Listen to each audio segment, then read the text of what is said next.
Big fan of Nikke. Huge fan of Nikke, actually, as are a whole lot of people. It's a mobile game, unfortunately, but it's got a fantastic story, stellar music, and of course, the thing that everybody knows it for is its amazing character designs.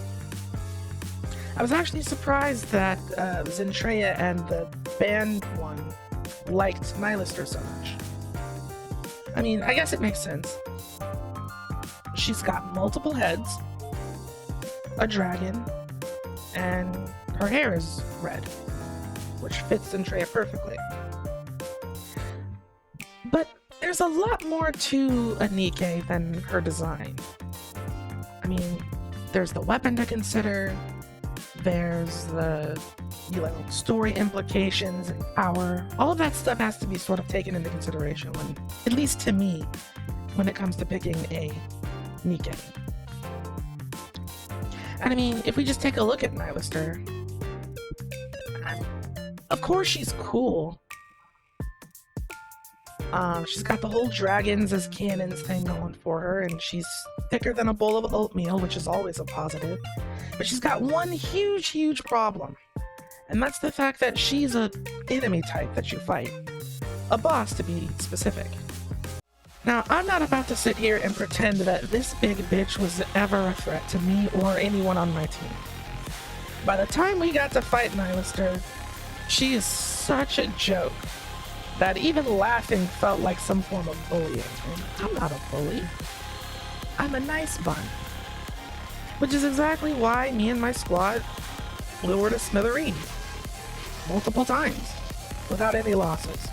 Nylister is the combat joke of the entire game, narrative-wise.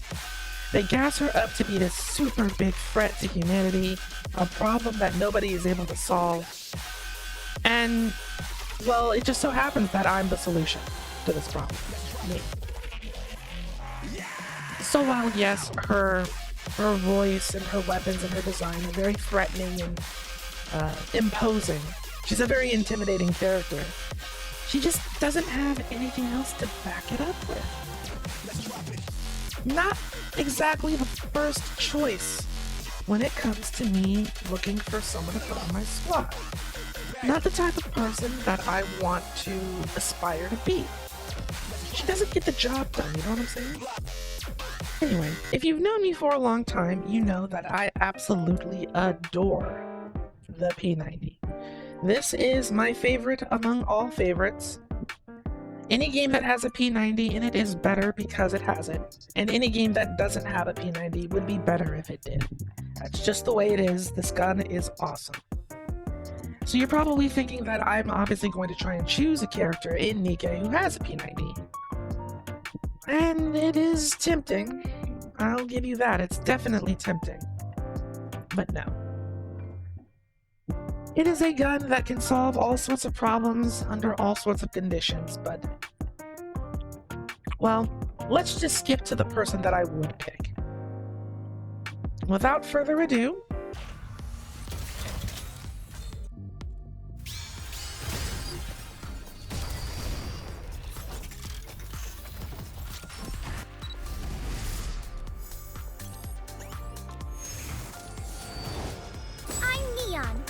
Firepower is my game! I got you with the bait and switch, didn't I? That's right. My go-to pick is Neon, Master of Firepower. Despite her somewhat naval attire, Neon is actually a spy for the company of Elysion. Now, a bunch of people who are very familiar with Nikke Goddess of Victory are probably confused by my pick. Why would you go for somebody who's not even a gold SSR? Well, see, that's the thing. Neon is a very special individual character. Somebody who I'm always glad to have with the squad, even if she's not exactly a combatant in it. Neon is the one that keeps the morale of the team up. She's the one who's willing and able to think outside of the box when the situation demands it. She's a no-nonsense type of individual, but she's also very kind and gentle and easy to approach. On top of that, I've never once, a single time, had an issue where Neon disobeyed a direct order from me, the commander. Cough fucking cough. Neon boldly and proudly proclaims her love and devotion to firepower. And that would give a lot of people the impression that she's a very chuny character, similar to Megumi, and not somebody that they can take serious. But they would be very wrong. Neon is the type of person to always try to apply the right solution to the right problems. So yes, she does want her firepower to be as high and as bombastic as possible when the situation needs it. But she understands that being a master of firepower means sometimes you need smaller explosions, smaller solutions, more subtlety to your approach. And she applies that very, very well throughout our endeavors. Very frequently, we will join up with other squads or take members from other squadrons temporarily on missions. And I promise that I won't spoil it, but throughout our campaigns, other people have often made note that Neon doesn't add a whole lot of value to the squad. That she doesn't contribute as much as far as combat is concerned, and that makes her value somewhat diminished. There's a particular situation where we had teamed up with a squad of super hyper omega elites. I'm talking, these are some of the most powerful Nikkei currently in existence.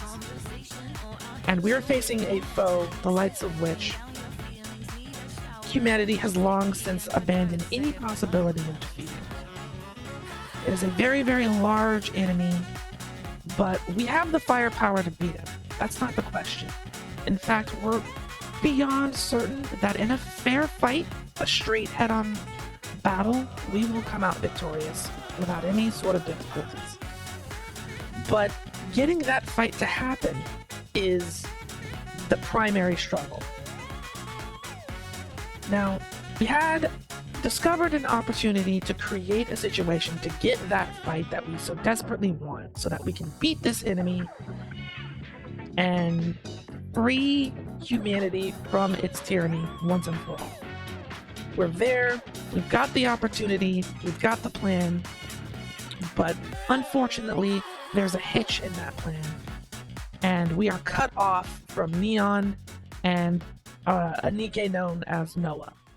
They're on their own, and we can't contact them. And this is a once-in-a-lifetime opportunity. We don't know when we will ever get a chance like this ever again. It has to be now, or it will be never. Neon outshone everyone with her forward thinking, her willingness to take action, and her understanding of the mission. If not for her, that operation would have failed, and that enemy would still be a plague to humanity to this very day. She's not a special prototype model with state-of-the-art weaponry and abilities. She doesn't have two souls trapped in her body or any nonsense like that. She's just somebody who can observe a situation, come up with a solution, and execute. And that is why Neon is most definitely my goddess of victory. Des has done an outstanding job outfitting me with a replica of her outfit. These gloves are fantastic, the hat is adorable, and we could have probably done a one-to-one copy, but that's really just not my style. There's no point if it doesn't have that aristocracy spin, and I think it's very, very cute. I love it. Big thanks to Des for making this for me. Neon's weapon of choice is the double-barrel shotgun called the DP-12. And I have my own in a different color. It's also custom made to fit me. So for close quarters combat when stealth is out of the window, This is probably the weapon of choice I would use to handle a situation like that. It's really nice, it fits me well, and I'm a big fan of it.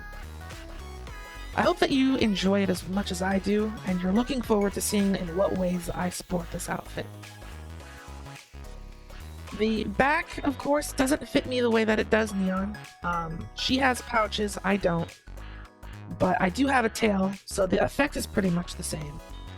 I also don't have a one-piece swimsuit. I'm just a little bit too weirdly shaped for that sort of thing.